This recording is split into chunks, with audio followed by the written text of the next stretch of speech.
Hello all welcome to our channel cinema symphony.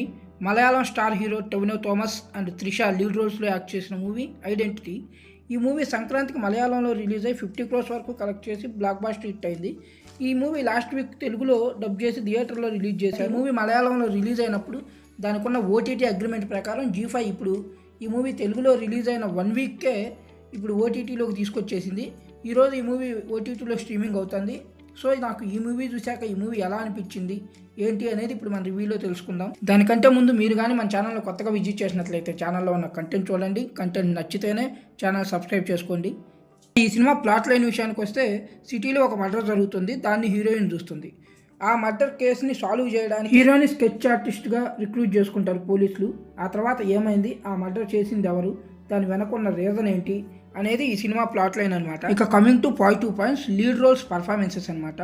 Tovino Thomas, Vinay Varma ఇద్దరు పర్ఫార్మెన్స్తో pack ఆడారు. ఇద్దరు చాలా స్టైలిష్గా కనిపించారు అనమాట. ఆ క్యారెక్టర్స్కి కరెక్ట్గా సూట్ అయ్యారు. ఇద్దరు పర్ఫార్మెన్స్ ఈ మూవీకి చాలా హైలైట్ అనమాట. త్రిషాకు కూడా చాలా రోజుల తర్వాత ఒక రెగ్యులర్ హీరోయిన్ క్యారెక్టర్ కాకుండా ఆ మర్డర్కి విట్నెస్గా త్రిష క్యారెక్టర్ ఉంటుంది. సో మంచి ఇంపాక్ట్ ఉన్న క్యారెక్టర్, చాలా బాగా ప్లే చేసింది. ఈ మూవీలో main highlight lead roles performances అని చెప్తాను. దాని తర్వాత సినిమాటోగ్రఫీ, లైటింగు, సౌండ్ డిజైనింగు. మెయిన్గా థ్రిల్లర్ మూవీస్కి ఆ మూడ్ సెట్ చేయడానికి మెయిన్గా కావాల్సింది లైటింగు, సౌండ్ డిజైనింగు. ఈ రెండింటినీ ఈ మూవీలో పర్ఫెక్ట్గా యూజ్ చేసుకున్నారనమాట. Jakes Bejoy sound designing and ఈ మూవీ కోసం యూజ్ చేసుకున్న లైటింగ్ ఏదైతే ఉందో ఈ మూవీకి మూడ్కి పర్ఫెక్ట్గా సింక్ అయింది.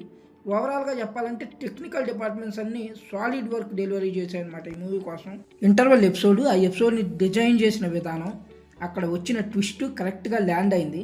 సెకండ్ హాఫ్లో వచ్చే యాక్షన్ సీక్వెన్సెస్ బాగున్నాయి, ట్విస్ట్లు టర్న్స్ బాగున్నాయి. మూవీ అంతా చాలా రిచ్గా ఉంటుంది, విజువల్స్ చాలా బాగున్నాయి, సినిమాటోగ్రఫీ చాలా అరెస్టింగ్గా ఉంది. ఇక ఈ సినిమాలో మెయిన్ హైలైట్గా అదే ఆ background, cinematography, lighting main highlight. ఇందాకే చెప్పాను కదా, ఇవి నాకు ఈ మూవీలో నచ్చిన విషయాలు. ఇక నచ్చని విషయానికి వస్తే స్టోరీ లైను. ఈ మూవీలో ఉన్న స్టోరీ లైను చాలా తిన్ను స్టోరీ లైను. అన్ని థ్రిల్లర్ మూవీస్లో ఉన్న ట్రోప్సే ఈ మూవీలో కూడా ఉంటాయి. చాలా సింపుల్ స్టోరీని కాంప్లెక్స్ స్క్రీన్ ప్లేతో చెప్పారు. అది కొంతవరకు బాగున్నప్పటికీ, అంటే అది ఫస్ట్ హాఫ్ వరకు కొంచెం లాజికల్గా ఎంగేజింగ్గా అనిపించినప్పటికీ మూవీ మొత్తం అలానే నడిపించడం వల్ల సెకండ్ హాఫ్కి వచ్చేసరికి కొంచెం గజిబిజిగా అనిపించింది. కొన్ని సీన్స్ అయితే మళ్ళీ వెనక్కి పెట్టుకొని చూడాల్సి వచ్చింది.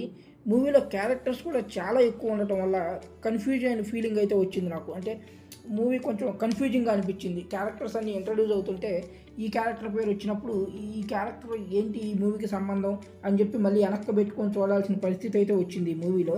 అలానే ఒక 3-4 సీన్స్ తప్పించి ఈ మూవీలో మనల్ని బాగా ఎగ్జైట్ చేసే సీన్లు ఏమీ లేవు. ఒక థ్రిల్లర్ మూవీ అంటే ఐదర్ థ్రిల్లింగ్గా ఉండాలి లేకపోతే ఎగ్జైటింగ్గా ఉండాలి. అది ఒక 3-4 సీన్స్ తప్పించి ఎక్కడ అనిపించలేదు నాకు.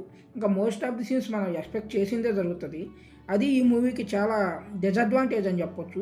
మూవీలో వచ్చే కొన్ని ట్విస్టులు బాగున్నప్పటికీ వాటి వెనకున్న బ్యాక్ స్టోరీ ఏదైతే ఉందో అదంత కిక్ ఇవ్వలేదు. దానివల్ల మనం ఆ ట్విస్టులు కూడా మనం ఎంజాయ్ చేయలేము. ఇది ఈ మూవీలో నాకు నచ్చని విషయాలు. ఇక ఫైనల్గా ఈ మూవీ గురించి ఒక్క మాటలో చెప్పాలంటే ఇది జస్ట్ ఒక యావరేజ్ థ్రిల్లర్ మూవీ. నాకైతే పెద్దగా నచ్చలేదు. ఎందుకంటే స్క్రీన్ ప్లేలో కాంప్లెక్సిటీ బాగా ఎక్కువైపోయింది. అంటే స్క్రీన్ ప్లే కాంప్లెక్స్గా చెప్పకూడదు అని కాదు, కానీ అంత కాంప్లెక్స్గా రాసుకున్నప్పుడు దాని అనుకున్న స్టోరీ కూడా అలానే ఉండాలి. సింపుల్ స్టోరీ లైన్కి అవసరం లేని కాంప్లెక్సిటీ జోడించారు అనిపించింది నాకు ఈ మూవీ చూసినప్పుడు. ఇక రెగ్యులర్ ఆడియన్స్కి అయితే ఈ మూవీ నచ్చడం కష్టం. ఇక థ్రిల్లర్ మూవీ లవర్స్కి అయితే ఒకసారి చూడొచ్చు. ఇది ఐడెంటిటీ మూవీకి సంబంధించిన నా ఒపీనియన్. మీకు కానీ ఈ వీడియో నచ్చినట్లయితే వీడియో లైక్ చేయండి, మీ ఫ్రెండ్స్కి షేర్ చేయండి. ఇలాంటి జెన్యూన్ మూవీ రిలేటెడ్ కాంటెంట్ కోసం ఛానల్ సబ్స్క్రైబ్ చేసుకోండి. ఇది ఇక్కడికి మళ్ళీ ఇంకో వీడియోతో కలుద్దాం. అంతవరకు సెలవు. By by, take care guys.